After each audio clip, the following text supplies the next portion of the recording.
और इसी बीच कोटा से बड़ी खबर है। युवक की हत्या के बाद कनवास कस्बे में तनाव हो गया है और चाकुओं से गोद करके की गई संदीप शर्मा की हत्या बदमाश अतीक अहमद ने घटना को अंजाम दिया है। घटना के बाद कनवास कस्बे में तनाव का माहौल हो गया है। हिंदू संगठन के लोगों ने घटना के विरोध में दरा सांगोद हाईवे जाम कर दिया है। सड़क पर टायरों में आग लगाई जा रही है, बाजार बंद करवाए जा रहे हैं। गुस्साई भीड़ ने आरोपी के परिजनों की कच्ची दुकान में आग लगा दी है और ग्रामीण एसपी ने लोगों से अब शांति बनाए रखने की अपील की है। तो जल्द आरोपी को गिरफ्तार करेंगे, एसपी की तरफ से यह कहा गया है। मृतक के शव को रख करके विरोध प्रदर्शन जो है ग्रामीण करते हुए दिख रहे हैं। तो कोटा से यह तस्वीर सामने आई है। आप देखिए, बदमाश अतीक अहमद ने जिस घटना को अंजाम दिया उसके बाद से लोगों में यह आक्रोश बढ़ता चला जा रहा है। और इसी खबर पर ज्यादा जानकारी के लिए संवाददाता हिमांशु हमारे साथ लाइव जुड़े हुए हैं। हिमांशु, आक्रोश लगातार बढ़ता जा रहा है, आपके बैकग्राउंड में कुछ लोग नजर आ रहे हैं, उनसे बातचीत करने की कोशिश कीजिएगा। देखिए, इस पूरे मामले को लेकर के निश्चित तौर पर माहौल जो है, हालात जो है वो तनावपूर्ण थे। लेकिन इस पूरी घटना के बाद में जो मोर्चा है, कमान है, ऊर्जा मंत्री हीरालाल नागर ने संभाली, जिसके बाद में कोटा रेंज आईजी रविदत्त गौड़, कोटा के संभागीय आयुक्त राजेंद्र शेखावत, जिला कलेक्टर, ग्रामीण एसपी, तमाम पुलिस और प्रशासन का पूरा जो लवाजमा है वो यहाँ पहुंचा, क्योंकि हालात जो थे वो चिंताजनक थे। क्योंकि जो आगजनी की घटना है वो सामने आई, हाईवे जो है वो जाम कर दिया गया। फिलहाल ऊर्जा मंत्री हीरालाल नागर इस वक्त हमारे साथ में है। नागर साहब, निश्चित तौर पर हालात तनावपूर्ण थे और घटना भी चिंताजनक, क्योंकि पूरे तरह से कहा जा सकता है कि एक तरह से आतंक था, जिसके बाद में एक युवक की हत्या कर दी गई। किस तरह की मांग थी लोगों की और क्या डिसीजंस लिए गए? देखिए, ये विकृत मानसिकता के लोग हैं और इन्होंने जिस तरह से एक दुकान पर जाकर के और एक वहाँ के कंप्यूटर को रिपेयर करने वाला, सीसीटीवी को रिपेयर करने वाला एक छोटा सा जो कार्मिक है वो वहाँ आया और वो अपना काम कर रहा था, तो उसको उसकी कुर्सी से उसने कहा, अपराधी ने, कि तुम यहाँ से उठो, हमें बैठने दो मुझे। इस बात को लेकर के और बहस हुई और आपसी बहस के बाद वो वहाँ से चला गया। जाकर के और वो पूरी तैयारी के साथ जाता है 2 मोटरसाइकिलों पर, फिर 4 लोग आते हैं और वो हथियारों के साथ वहाँ आकर के उसको दुकान पे से खींच करके और बाहर लाते हैं। बाहर ला करके उस पर चाकुओं से ताबड़तोड़ हमला किया जाता है। और निश्चित रूप से जिस तरह से ये घटना हुई है उसकी निंदा जितनी भर्त्सना की जाए वो कम है। इससे आतंक फैला है क्षेत्र में, पूरे क्षेत्र में जिस तरह का माहौल बना है, आम आदमी भी उससे एक सहमा हुआ है। और इसमें निश्चित रूप से हमारा प्रशासन हो, हमारी भजनलाल जी सरकार है, जीरो टॉलरेंस पे चलेगी। इन आतंकियों को फैलाने वाले के जो भी हैं, इनको जड़-मूड़ से नष्ट किया जाएगा। की क्या मांगे थी और क्या डिसीजंस लिया है सर फिलहाल? पीड़ित पक्ष की मांगे कि एक तो गिरफ्तारी तुरंत हो, ये अपराधी ऐसा है जो पूर्व में भी यहाँ दहशत फैलाते हुए फायरिंग कर चुका है भरे बाजारों में। कई तरह से इस पर पूर्व में केस दर्ज हैं। इसमें मैंने प्रशासन से कहा है कि इस पर केस दर्ज होगा। अब के इस बार जो ऐसा होगा कि ये जिंदगी भर जेल से बाहर नहीं आ सकता, पूरी मुस्तैदी के साथ कार्रवाई भी होगी। और इससे हमने परिजनों के साथ समझाइश की, वो संतुष्ट हैं। परिजनों को हमने समझाया कि इस पर पूरी कार्रवाई हो करके और अंतिम अंजाम तक उसको पहुंचाएंगे। हमारी सरकार बिल्कुल भी टॉलरेंस नहीं होगी। इसके लिए उन्होंने विश्वास जता करके, और जो विश्वास किया है वो पोस्टमार्टम करने के लिए गए हैं। और उनके परिवार को भी आर्थिक रूप से जो भी उनको संबल दिया जाएगा, वो हमारी सरकार पूरी तरह से उसको आर्थिक संबल देने का प्रयास करेगी। उसके अवैध धंधों पर रोक लगाई जाएगी, अवैध कब्जों को भी डिसीजन लिया गया है कि आज ही खत्म किया जाएगा।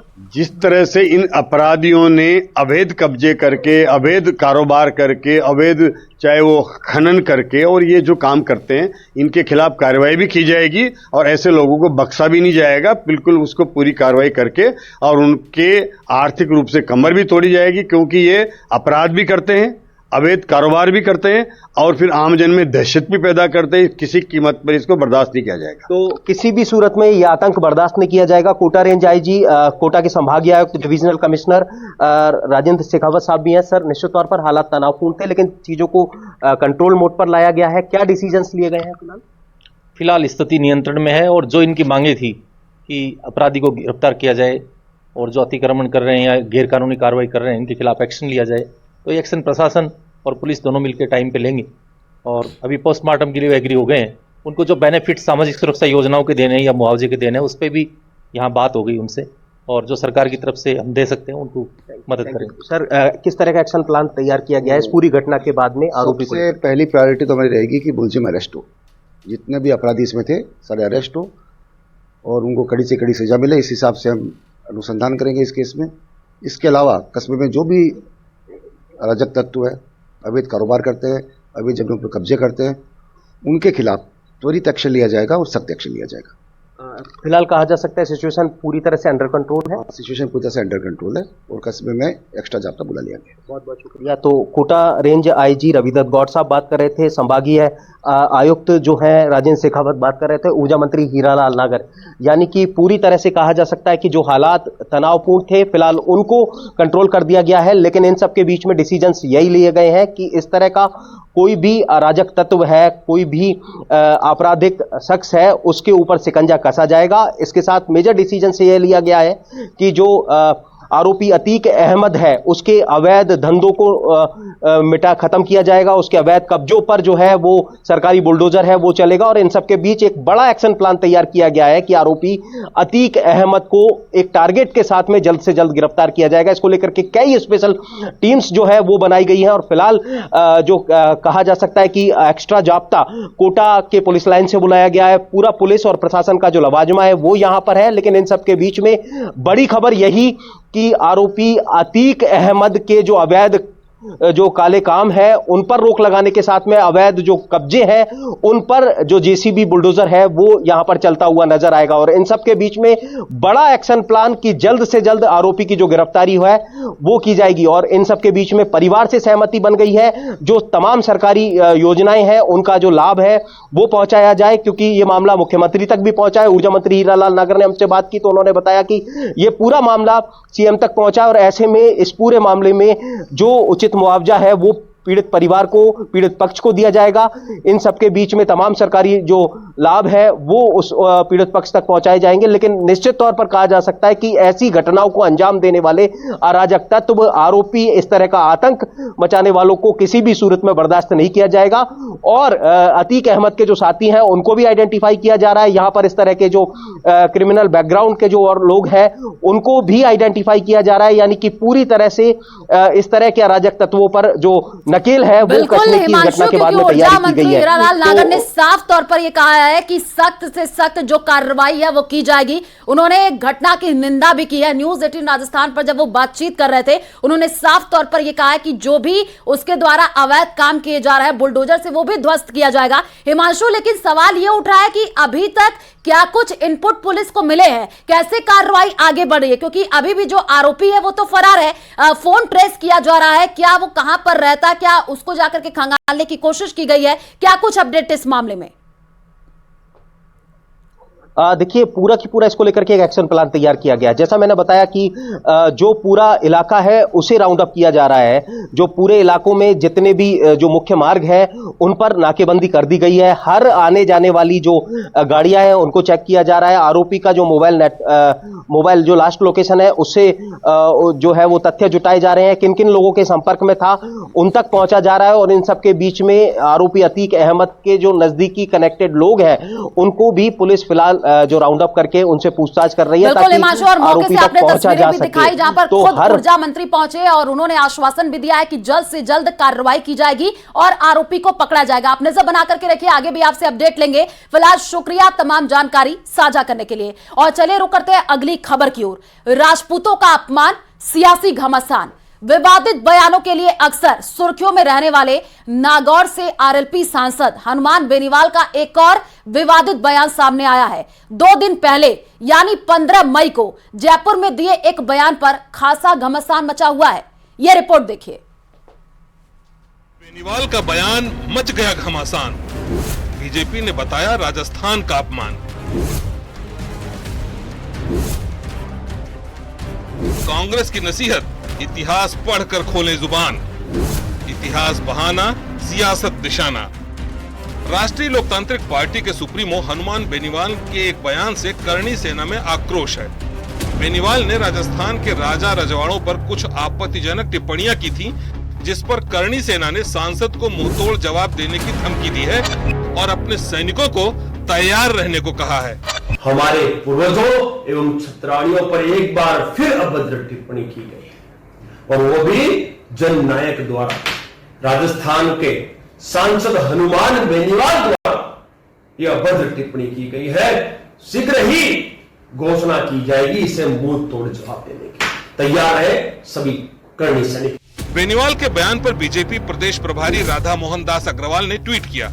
उन्होंने लिखा कि महाराणा प्रताप, पृथ्वीराज चौहान और राणा सांगा जैसे हजारों हजार रणबांकुरों वाले राजस्थान का इससे बड़ा कोई अपमान नहीं हो सकता। कांग्रेस ने भी बेनीवाल के बयान पर आपत्ति जताई। राजस्थान कांग्रेस के दिग्गज नेता प्रताप सिंह खाचरियावास ने भी मामले पर मुखर होकर अपनी राय रखी। खाचरियावास ने नेताओं को जुबान खोलने से पहले इतिहास पढ़ने की नसीहत दी। राजस्थान के इतिहास के बारे में बोलने से पहले कांग्रेस, बीजेपी तमाम नेताओं को बचना चाहिए और हिस्ट्री पढ़नी चाहिए। मैं कह रहा हूं, गरीब से गरीब आदमी सरेंडर नहीं करता राजस्थान का।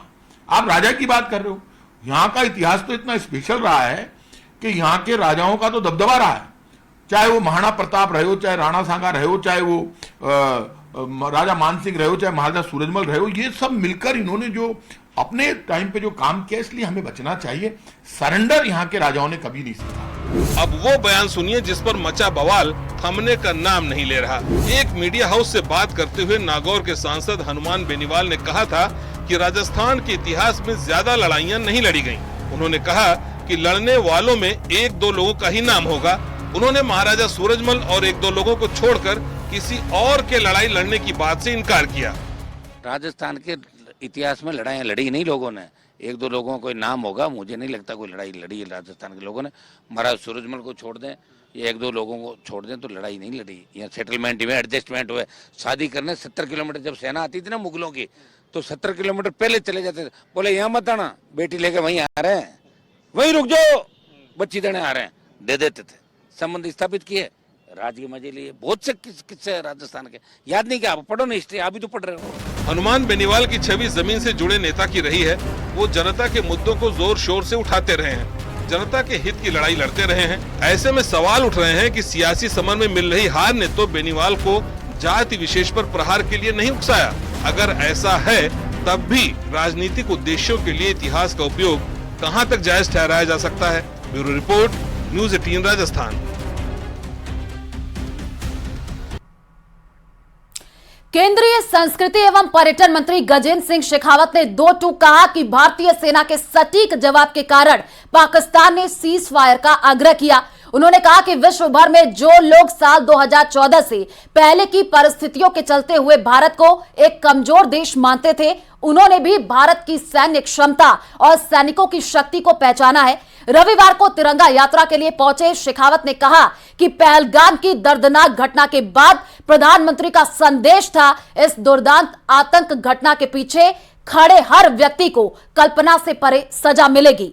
भारत की पराक्रमी सेना के ऑपरेशन सिंदूर से देश के 140 करोड़ लोगों का सीना गर्व के साथ में ऊंचा हुआ है। सभी भारतीय असीम उत्साह और आत्मविश्वास से लबरेज हैं।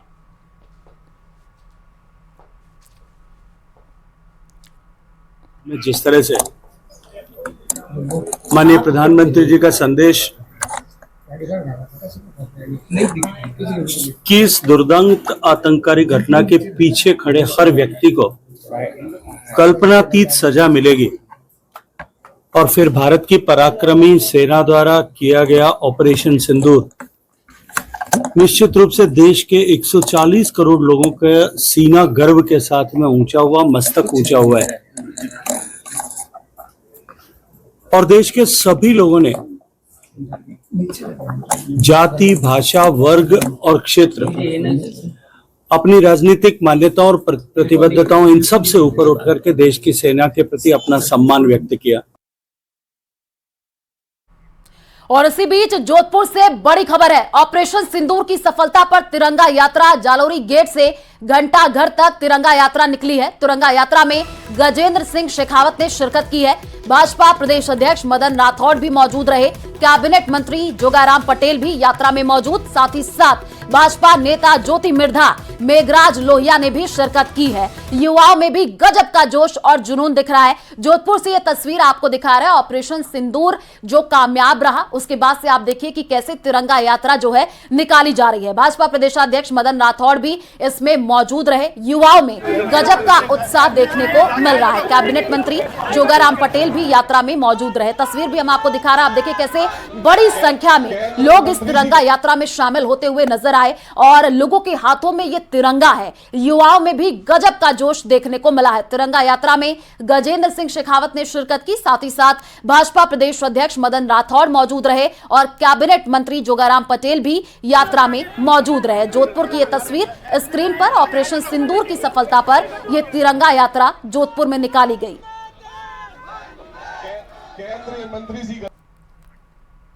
झुंझुनू के सूरजगढ़ से कांग्रेस विधायक श्रवण कुमार ने मुख्यमंत्री भजनलाल शर्मा की तारीफ की है। उन्होंने सीएम भजनलाल को कलयुग का देवता बताया है। श्रवण कुमार ने सीएम से कहा, आपने वो काम कर दिया है जो धरती पर कोई नहीं कर सकता। मैं जीवन भर आपका आभारी रहूंगा। दरअसल जिले के सूरजगढ़ और उदयपुर वाटी क्षेत्र के लिए कुमाराम लिफ्ट नहर परियोजना का 1092 करोड़ रुपए का बजट मंजूर कर वर्क ऑर्डर जारी कर दिया। उनका सीएम से बात करने का ये वीडियो सोशल मीडिया पर वायरल हो रहा है, जो कि हम आपको दिखा भी रहे हैं। सुनिए क्या कुछ वीडियो में कहा गया है।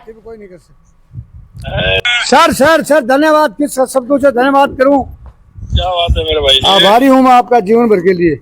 जो आपने वो काम कर दिया जो धरती पे कोई नहीं कर सकता। एक काम और कर दो, सूरजगढ़ की वो लाइट लगा दो, कौन सी कर्जू पे देवता हो। मेरे भाई धन्यवाद है, मैं आपको बहुत शब्दों में धन्यवाद आऊंगा आकर के और चिराग पेड़ा जाकर के आपके एकदम समक्ष बैठ के कहूंगा कि ऐसा महान व्यक्ति कोई मिला नहीं मेरे को। विधानसभा को 4 महीने हुए नहीं करते पूरा कर दिया।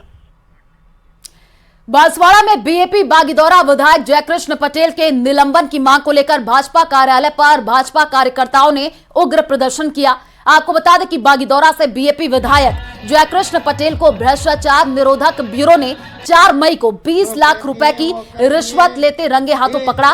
तब से वो जेल में है और उनके निलंबन की मांग को लेकर पहले सभा का आयोजन किया गया, फिर डीएम को ज्ञापन दिया और इस दौरान भाजपा जिला अध्यक्ष पूंजी, पूर्व मंत्री सहित भाजपा पदाधिकारी हैं और कार्यकर्ता वो मौजूद रहे। पूर्व मंत्री मालविया ने कहा कि बाप पार्टी के विधायक रिश्वत कांड में फंस गए, इससे क्षेत्र बदनाम हुआ है। वोट लेकर आदिवासी लोगों के साथ धोखा किया है। देश के अंदर लंबे समय में इन्होंने प्रारंभ में 10 करोड़ रुपया मांगा और 10 करोड़ देने की स्थिति में वो व्यक्ति नहीं था। अंतिम में 2.5 करोड़ में इनका सौदा हो गया और 4 अप्रैल से लगाकर 4 मई तक ये मोबाइल से अपनी बातें करते रहे। इनकी बातों को एसीडी ने रेप किया और 4 अप्रैल को पैसे देते हुए, पैसे लेते हुए रंगे हाथों से पकड़े गए।